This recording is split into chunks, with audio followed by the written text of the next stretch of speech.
But yeah, big announcement coming next Saturday.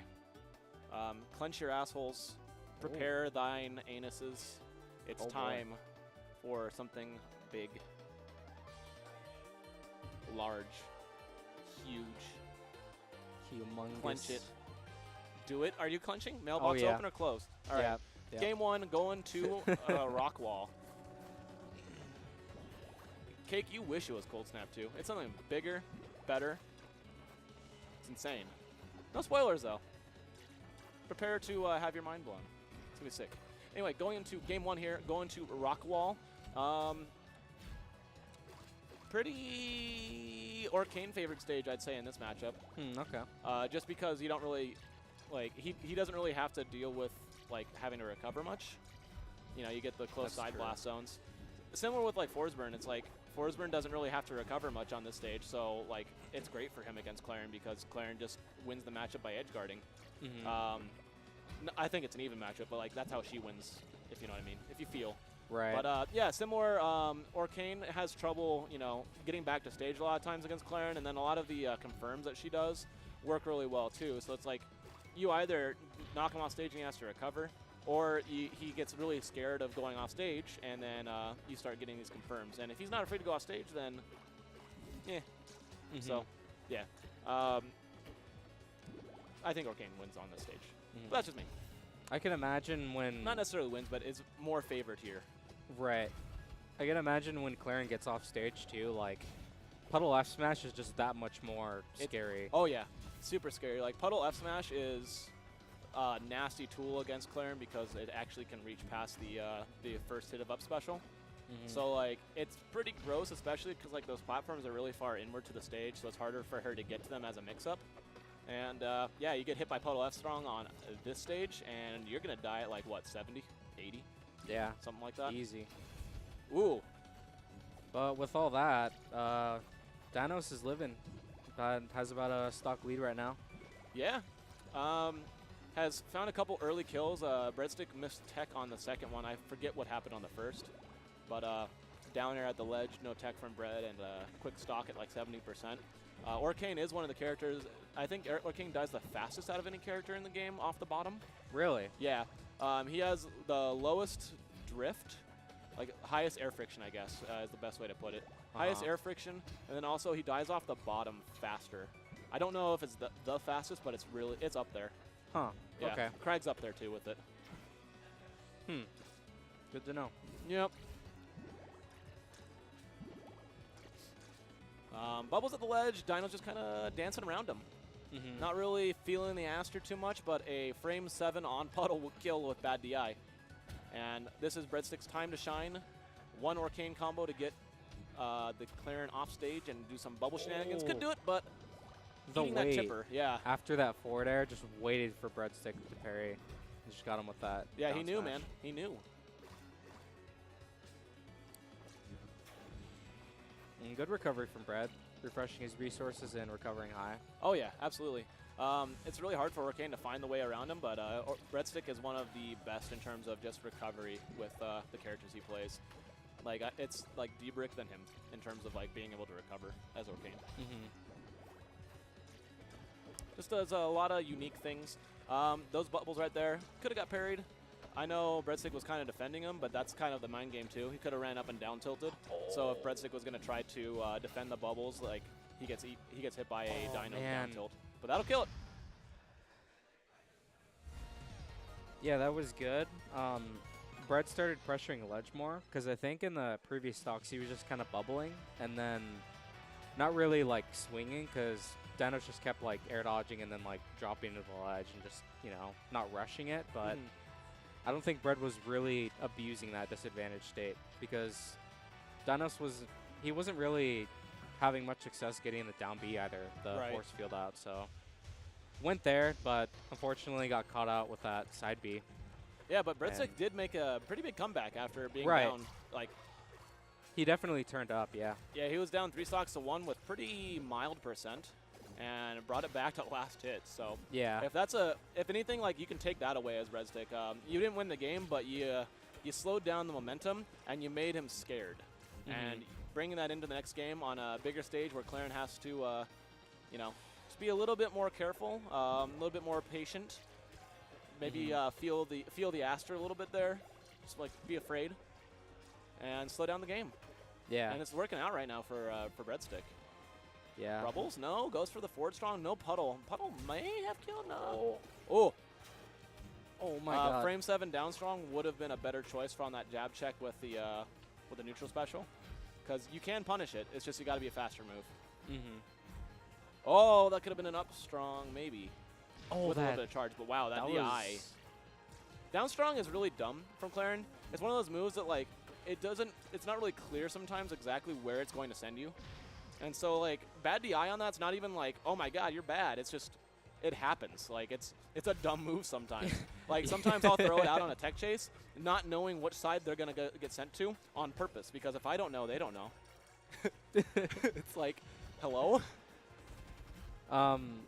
It almost looks like it sends you depending on where they are and like in comparison to the down smash when it comes out, right? Right. At least like what side they're on. So. Well, like there's a hitbox that go like the first hitbox kind of is inside of Clairen too. So like it's got I think it's got an angle flipper on it too, which is kind of strange. So like if you hit like right on her body, it's really hard to tell exactly where you're going. Like you can get a general idea, and most of the time you just want to DI up. Like if you DI up and in, that's best. But like if you just DI up, you're not going to die from it because it's not supposed to kill. Yeah. So like DIing straight up when you don't know where you're going to get sent is probably the best. Ooh. Rolling away. Oh, tip. Tip to my Lou. And Dinos with these punishes. Oh, my god. Calls out the Puddle down strong with a jump over downward aerial. But Breadstick finding the stock shortly afterwards. Yeah, finally gets that up smash he was looking for. Yep. Checks it off the box. And Dinos needs to parry those. That was there was no way Bread could even like protect that one. And I think Bread needs to recognize that Dinos doesn't have any immediate answer like that to deal with bubbles. At least he's not parrying him, he's not down being or whatever. There's the cape. So. Yep, exactly. He could probably spam the bubbles a little bit more because there are no parries at all coming out from Dinos. And just kind of take advantage of the lack of respect to the bubbles, I guess. And even just like bubbling and then calling out jumps too when he's in that corner. Because I've seen Dinos jump almost every time. Yeah, and that's one thing D-Brick zoned in on, was he was trying to catch my jumps a lot in our sets too. It's just something that, like, in that situation with bubbles, it's really tempting to try to jump over them or jump around. But, like, sometimes you just got to hold your ground. But if Breadstick can start catching on to, like, a jump habit, it'd be pretty big. But you know what? He switched to Absa, so it doesn't matter. Yeah. Maybe for next time. But switches to Absa, a little bit more of an even matchup. Orcane does lose that matchup to Clairen. I feel this one's even. Could be either favored according to like asking which scene. Like if you ask the Clarens, it's Clairen favored. If you have to ask the Absas, it's Absa favored. So I call it even. Yeah. Call it a day. Bit more forgiving regardless for Breadstick. Yeah, because Absa can edgeguard Clairen kind of like in a way that not every character has, like just with tools that not every character has. Yeah, it's similar to the Krag one, where it's just like you have a projectile. Hers is intangible, so it's a little bit better in some ways, but worse in others, that it doesn't have as much knockback. Right. But just a projectile to go between the hits of up special and pop it whenever you want it to. It's like really oppressive off stage if you do it correctly. Right. But it's pretty tricky to do. Like you'll see Penguin do it really well, and then like, you know, other Absas will do it, but not nearly as consistently. Yeah, and then the trade-off is obviously you catch Absa throwing out a bad cloud like right there. And you could potentially get a kill. Yeah, exactly, because she just dies. Yeah, very lightweight character, this one. Going for the cloud kick there, it looked like. Didn't get it, though. One thing that Breadstick was doing against me in friendlies was going for a cloud kick every time on the recovery as opposed to popping. So, see if he pulls that out a little bit more. But Bread, gets that edge cancel into the, so close. I almost nutted in my jeans. Oh my god. But that fair, gonna kill off the top. DIing straight in. Dinos is a dead man. Dinos needs to slow it down. He's being a little too aggressive approaching this Absa when he should be letting the Absa approach him, really. I know he's down in percent right now, or down in stocks and percent, but Breadstick is very well known for approaching. So you just need to bait that aggression. Because like if whoever approaches in this matchup loses, period. Finally finding that side B though. But Bread living to like 120 or 130-ish. Some percent that Absa shouldn't live to. Right. That's for sure. Whoop. Yeah, one thing Absa gets too as a floaty is the ability to drift out of a lot of Clairen stuff that like Orcane can't, for example. Right. So like finding those like easier confirms isn't really as simple against Absa as it is against Orcane. Oh!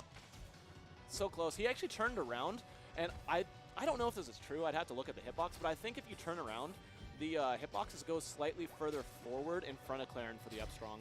So like had he like stayed forward, it might have actually hit. It's kind of weird. Yeah, it was super close either way. Yeah. Bread just DIing straight left. Yep. Or out right there. And Dino's clawing his way back into this right now. Has the edge guard, gets the tipper F strong at the ledge. That was a really good delay, actually. Yeah, really it was like timing. excellent patience and waiting just to find the actual kill shot instead of just going for it. Yeah, but up tilt up air. The up tilt up air on recovery, harder to DI out of for sure because you're trying to get on stage, and Absa takes that game 2-1 right now for Plastic Dinos with Breadstick with a breath of life. Don't know if he had any resources either, so that just makes it even harder to like try to throw out a surprise air dodge to dodge it or just jump out, whatever. But that was dumb. Looking over the ultimate setup, Charizard stands roll distance from the ledge and F tilts the ground and 2-frame someone from below. Oh my god. Does that really 2-frame? I don't know if it was a 2-frame, but like it looked like it. Oh, okay. It definitely hit below the ledge regardless. So it was nasty. Damn. Oh, Schroeder, of course it was.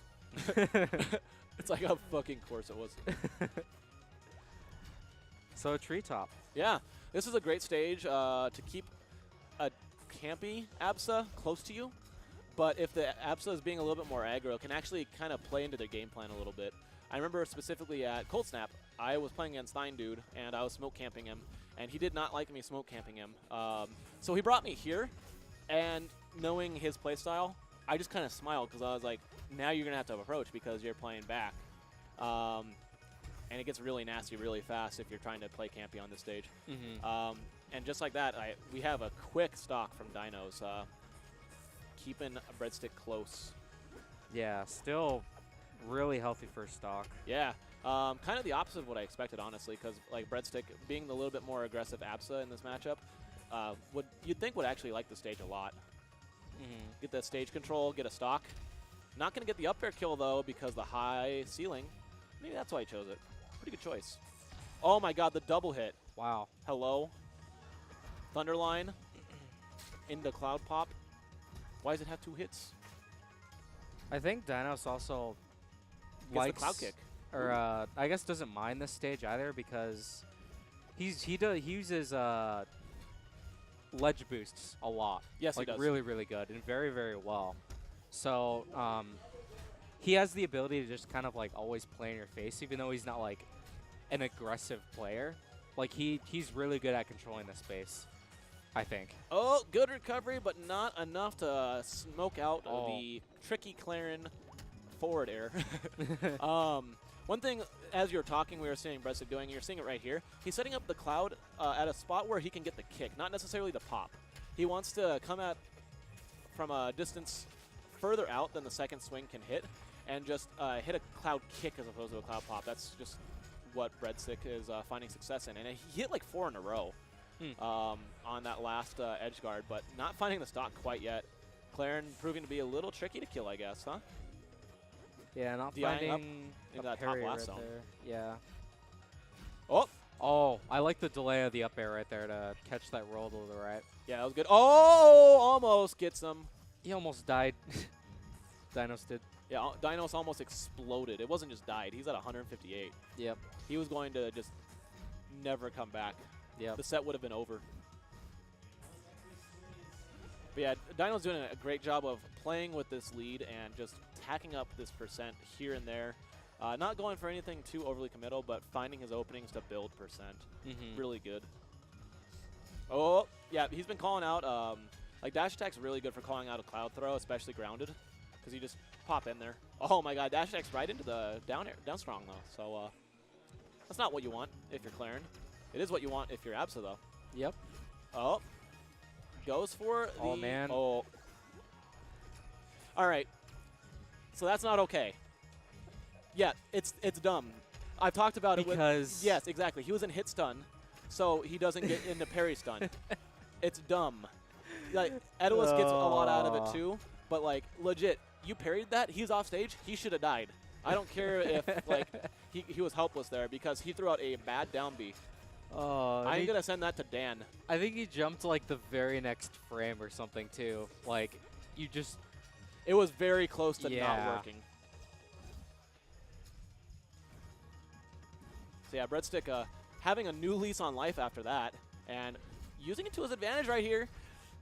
Oh, almost finds something, but Tipper Nair into up strong. Gonna close it out. Breadstick almost brought 2 of those games back that he lost. They were very close. Yeah. But Stroder still playing a match on stream. Looks like he's almost done though. Gonna get that dirty 30 over on the Smash Ultimate.